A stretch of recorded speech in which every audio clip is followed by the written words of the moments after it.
Good evening to all you rope bondage enthusiasts out there, and welcome to the channel. Today we're going to answer a question that can be considered controversial in the realm of kink. And the question is rope bondage supposed to be painful? No. The answer is no.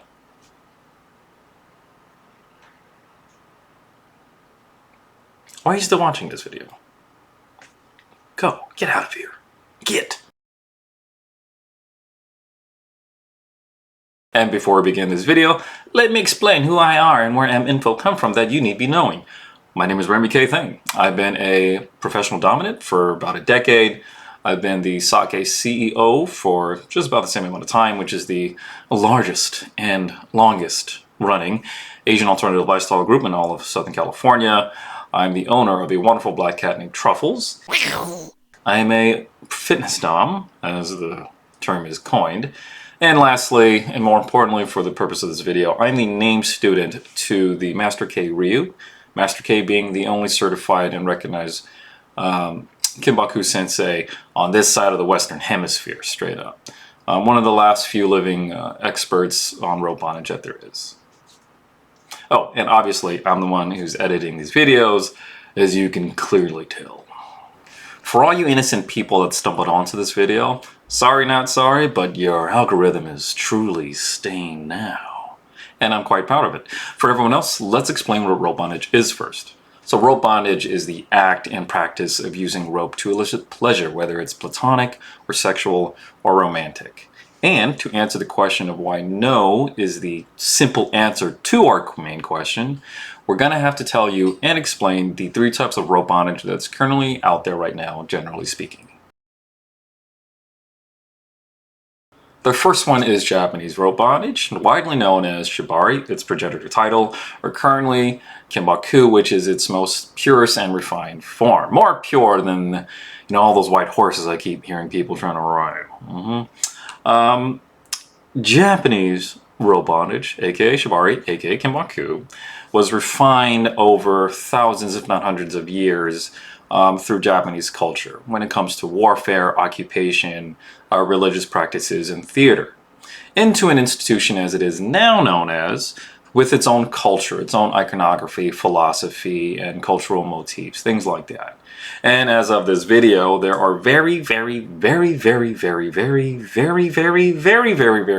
outright legitimate known masters slash senseis of this art form, just outright living. One is in LA, that's my sensei, Master K, and the rest are in Japan. Like, that's pretty much it. The second is Western rope bondage, which derives from a wide variety of different Eurocentric cultures with an inclination towards knots and decorative wraps. Now that history comes from occupation and warfare and killing methods, etc., etc. However, Western bondage itself doesn't have cultural iconography. There's no safety. There's no institutions built into it. Just because the culture behind it basically advanced beyond rope fairly damn quickly. So they never got to do the same things the Japanese got to do with rope. Number three is fusion bondage, which is a term coined by my sensei, Master K. And that is the superficial understanding of Japanese rope bondage and the lack of inherent safety in Western bondage combined together. So it's all flash and no bang. At best, it's cultural imitation and everyone's having fun doing really weird things to each other in the privacy of their home. And at worst, it's cultural appropriation, where someone's taking something they don't understand and unfortunately doing absolute harm to their partner, in which they lose a limb. And for better or for worse, it is what is widely seen by most riggers and rope bottoms in modern media to this day. The Kimbaku standard is universal, simple, straightforward, and easy to follow, and it's taught by every Kimbaku institution that is out there. And that is, never hurt your rope bottom.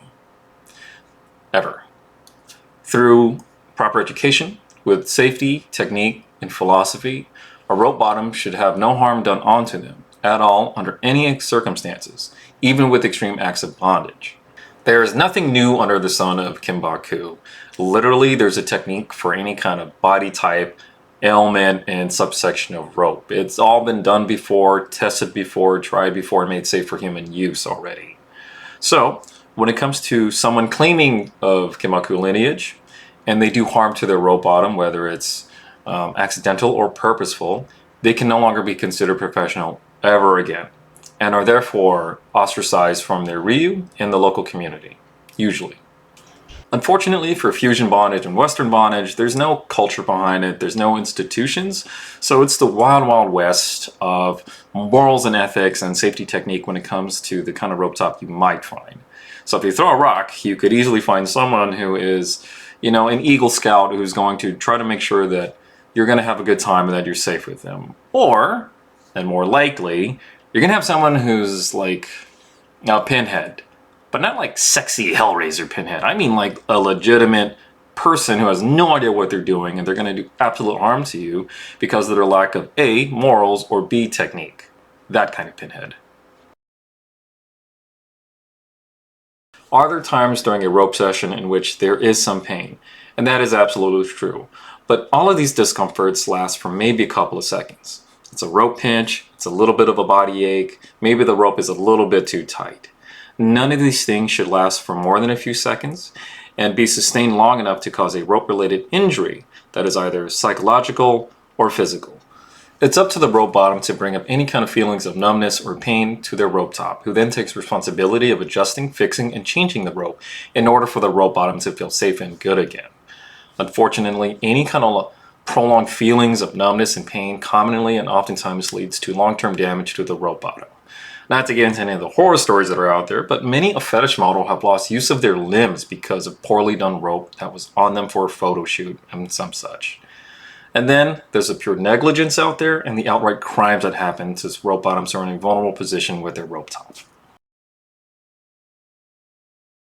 There's only a couple reasons why anyone would ever claim that injuries or pain through rope is normal, so let's go through some of them. Number one, and this is the most common one that's out there, and that is a rope top isn't as knowledgeable as they claim to be or think they are when it comes to safety and or technique. So a lot of the times they're going to claim that rope injuries are normal or discomfort is normal to obfuscate for the fact that they have no idea what they're doing, and that a lot of these incidents that happen during their time and their sessions could have been easily prevented through proper technique and study and foresight. Number two, and this is uncommon, but it's still out there, and that is the person that you're speaking to is a complete amoral piece of like just hands down entirely. They believe that the product of their interactions with any kind of rope bottom or submissive out there is through actual harm and actual pain through the guise of BDSM. And let me be very clear here, you guys. There is a huge difference and distinction between a proper scene in which a model feels pressure and intensity and vulnerability and elation through refined, safe techniques that fit them versus an improper scene in which a model feels somewhat of the same things but is instead giving long-lasting injuries that are both physical and psychological from which they won't easily recover from. The former is what everyone should be striving for no matter what level they're at, and the latter is just basically for predators and amateurs only. So, if you're an aspiring rope bottom who wants to have a fun journey for the foreseeable future, then the Kinmoku standard is something that you should be striving for when it comes to any rope top that you come across. Or, if you're an aspiring rope top, then the Kinmoku standard is something that you should be striving for if you want to be considered a professional at any level whatsoever. Rope bondage is supposed to be fun and exhilarating and sexy and awesome. So it behooves everyone to be able to do it right. That way you guys can come back and do it again and again and again and again and again. I don't know how to break that any further down than I already have. And that's all, folks. So if you like what you see and you want to see more, guess what? Here comes that Patreon plug. I have way more videos on my Patreon in which you guys can follow and subscribe if you got the spare change and want to support your man when it comes to making alternative lifestyle education accessible to the masses. Otherwise, I have an Instagram in which you can see what Camille Daddy really looks like underneath his shirt, where I put all of my thirst traps. I have other social medias, in which case I have other forms of entertainment, wink wink, nudge nudge, in which you guys can follow and subscribe on that too. So, you've been an amazing listener. I hope you guys learned a thing or two. Live decadently, tie safely, and make some fun memories before you die, okay? Mwah. See everyone next time.